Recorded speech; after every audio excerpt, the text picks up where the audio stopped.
You want to look for the job that offers you the most possibilities of learning.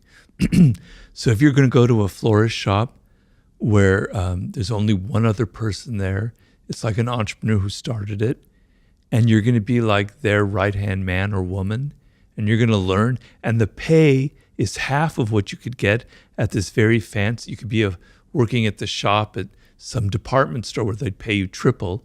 Take the job that pays 1/3, where you're going to learn the most, or you're going to learn about the business, you're going to learn from the ground up, and, there's going to be a level of excitement where, we might not survive another few months. We've got to work hard. We've got to be motivated. We're all on the same page here. A lot of people, when they're 23, they grab the job with the biggest paycheck, and that's a mistake, because if you go to like a large firm, you're kind of lost. You don't have as much responsibility. You suddenly have to deal with all the political games, the 48 laws of power. You're not paying attention. You're not developing skills as much. You don't have as much responsibility. Take the job that has 1/2 the salary, but you're responsible. You're going to be learning, and it's up to you. That's the most important thing you can do when you're at that point in your life. It means, so most people, when they start a job, their first impulse is, I've got to impress people. I've got to make them like me. That's that inward direction that's so deadly in seduction and it's deadly in life. You want to be outer directed.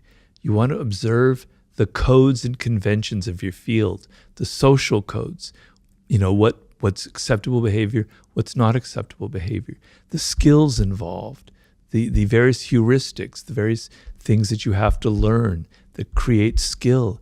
You want to be a sponge absorbing what's going on around you. What are the things you need to learn? What are the valuable skills? What are the things that aren't valuable? Who are the people you need to avoid? Who are the people you need to emulate? You're a laser. You're just observing everything around you and not worried about yourself. That's that's deep observation. We call it learning by doing. And you see, some things play into how the human brain operates. That's what you want. I give the image in the introduction to mastery, pardon the alliteration here, but the brain has a grain to it. You want to work with that grain. You don't want to work against the grain because it's counterproductive. And one of the grains of the brain, is learning by doing.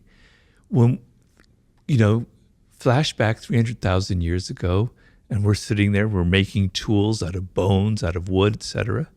The way the skill was passed on to other people and didn't die with one generation was you watched this person making the tool, and then you watched them and you learned and you imitated them. Flash forward to the medieval period in Europe, where they had apprenticeship schools. 7 years, you're learning masonry, you're learning carpentry, you're learning whatever. For 7 years, you're sitting there watching somebody make things, and you're doing it.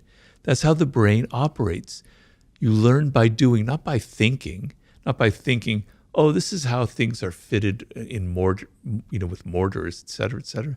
No, I'm doing it with my hands. The brain and the hand have the most connection of any part of our body, because so much of our power as a species depended on our hands. We don't have much of that anymore, but learning by doing things with your hands or making things is how the brain is wired. So you want to go with that grain. So you want to do things, you want to make things, you want to be learning through action, not through just a lot of talk and,